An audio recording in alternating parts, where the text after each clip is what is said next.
gouvernement bi avant muy accéder au pouvoir muy annoncé que ni dina revoir certains contrats gis nañu nag itamit président Macky Sall itam ba rafetlu nañu par rapport ak contenu local bi ak code minier bi ni ñu ko arrangé ni ñu ko régiré est-ce que jàppoo ni tey bu ñu doon xoolaat convention et contrat yi ci pétrole bi du am impact économique par rapport ak ñi nga xam te non c'est oui excuse-moi xaaruma sax cette question dire mais s'il y aura un impact cela va de soi c'est-à-dire qu'en fait le problème est que moi je pense qu'il faut différencier deux choses, un Macky Sall qui a été désapprouvé par les Sénégalais et un Macky Sall qui a mis quand même sa marque à jamais au Sénégal.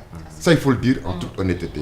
La politique c'est ça, il faut reconnaître et souligner ce qui a été œuvré et puis refouler tout ce qui n'est pas bien et qui n'est pas quelque chose qui est bénéfique pour le Sénégalais. Macky Sall il a fait un travail colossal.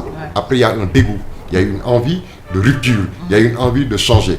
Mais l'envie de changer et de faire une rupture n'altère en rien li nga xamante ne moom def na ko ci Sénégal.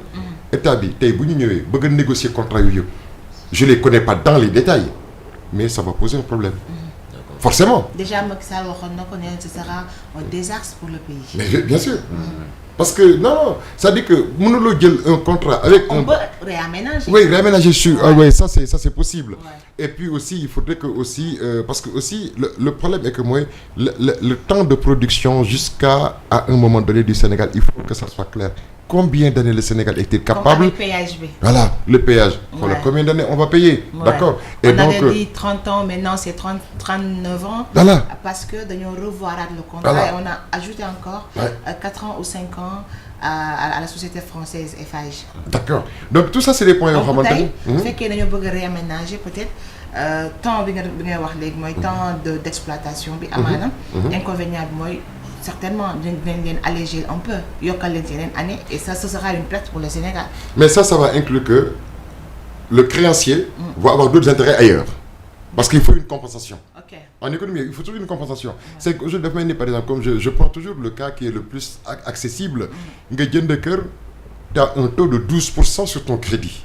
nga dem ba ci benn mois boo xam ne moo toog ko fay nga yónnee banque bi doon bëgg nga wàññi ko à 9%. La banque va accepter? Non. La banque n'acceptera que si tu es capable d'acheter 2-3 maisons ou que tu aies une capacité financière assez solide dans un compte bancaire, tu peux négocier ton contrat à la baisse. Mais faute de quoi, beaucoup de fait, il y a des pénalités. Et ces pénalités-là, on ne sait pas.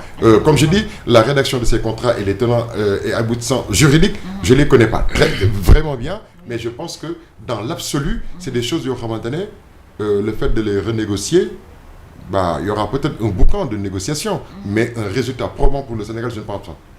D'accord. Bon, les attentes parce que gis nañu que ni même ci code minier bi ci contenu local bi neen am na benn pàcc boo xam te dañ koy réserver génération future. Président Bassirou Diomaye Faye daloon nañ fi ay tout tànk wax leen ko mais c'est-à-dire que Sénégalais yi bëri dañoo foog ni pétrole bi tey bu ñu commencé exploiter macha allah ku nekk da ngay am xaalis et tout yooyu nag bëgg nañ ñu expliquer ñu ko quoi en fait. Même génération future la leen di réserver ci naka lan lay. Non, c'est-à-dire que en fait le problème qu'il faut expliquer aux Sénégalais, Rome ne s'est pas fait en un jour. Même l'univers, comme on dit, ne s'est pas fait en un jour. Gaïanan, c'est 6 jours qu'il y a le créé. C'est pas 6 jours. C'est pas dans notre décompte de temps. C'est 6 périodes, on va dire, allez, pratiquement 380 000 ans. Donc, dire à quelqu'un que, effectivement, le pétrole vigneron, c'est que ça a été mal expliqué. Parce que, je me dis, par exemple, il y a des choses sans faire allusion, quand on dit, par exemple, man, vous me yégué, en 2 mois, l'eb d'une sortie.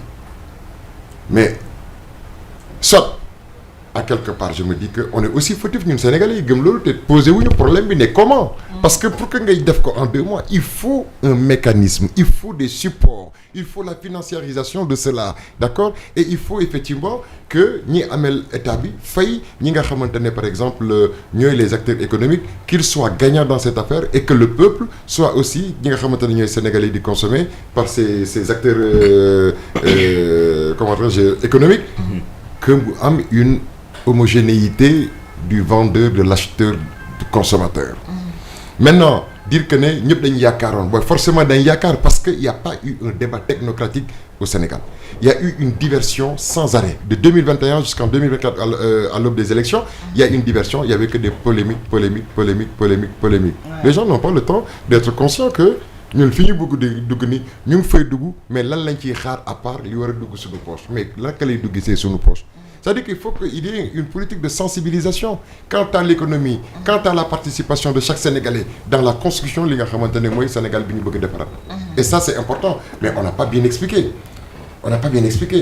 Voilà. Et aujourd'hui je me dis en tant que le bénéfice qu'on a sur le président et le premier ministre qui sont des inspecteurs des impôts, ils doivent pouvoir effectivement apporter dans le truc comme quoi que voilà li Sénégal di gagné ci ay économie ci li nga xamante ne mooy impôt voilà li muy jëriñ tey pour ñu mun a def lépp il faut qu'il y ait au moins 3 millions de contribuables à raison de X en moyenne de contribution fiscale par année, par mois, par année. Et là on verra des choses qui vont changer. Ouais. D'accord. Alors ñi nga xam ne moom mooy régime bi en place. ba ñu ñëwee dañ ne dañuy wàññi dund gi. ñu gis récemment fête primature ñu def conférence de presse daal di annoncer ay baisse des prix. ñu ne tey je crois. demain incha allah ci la dialogue bi di démarrer. daal di mën a xool prix yooyu nan lañ koy appliquer. Est-ce que jàpp nga que ce sera facile pour le. Pas non. Que ce sera facile mais est-ce que président Macky Sall fi mu échecgé régime bu bees mën na fa réussir. C'est pas que fu Macky Sall échecgé parce que c'est pas un échec qui dépend du gouvernement, c'est un échec de symbiose du marché des acteurs économiques qui sont les premiers piliers de ce pays. D'accord, parce que ce sont eux qui apportent de la richesse ñoom ñooy indi gàncax ci dëkk ñoom ñooy indi yenn liggéey yi nga xamante ne l'informel c'est important. Voilà. Loolu par exemple ça suppose que waa ji demee jënd fay ay milliards mais dina ñëw pour jaay 900 millions. Il le fera pas. Donc ki nga xamante ne mais ça va être difficile. Je ne suis pas un voyant mais je me dis que ça va être difficile. Tant mieux bu fekkente ne am na dina wàññi li nga xam ne moom la ñu nit ñi fay man je me dis il faut toujours un aspect de mandu. Être maître de tout, hein? Être maître de toute connaissance, ça veut dire qu'effectivement on est un peu ignorant. Voilà. Mais je me dis par exemple, aujourd'hui, l'annonce ne devrait pas être faite parce que l'annonce est due à une pression de la population sur des attentes. Non, il y a une pression. Il y a une pression, tout le monde parle, hein? Tout le monde dit, on voit dans les réseaux sociaux et tout. Cette pression. Et puis effectivement, dans le but de calmer le jeu, on fait des promesses. On ne peut pas promettre loo xamante ne mënoo dig loo xamante ne rek léegi loo ko ba pare. Si toutefois ça ne se fait pas. J'ai même vu dans les réseaux sociaux 83 morts pour 15 francs de baisse. C'est quand même un peu désastreux pour un gouvernement qui est en place en moins de 3 mois. Bon, après c'est des colères, hein. Ce n'est pas vraiment la réalité. C'est des frustrations, c'est des colères, ça peut se comprendre sous d'autres cieux. Mais je me dis effectivement. Le problème, il y a deux choses. Soit ça va marcher fort, mais l'État doit subventionner la part bi nga xamante ne moom la commerçant yi di bañ a ñàkk. Il faut une compensation. Subvention. Mais compensation.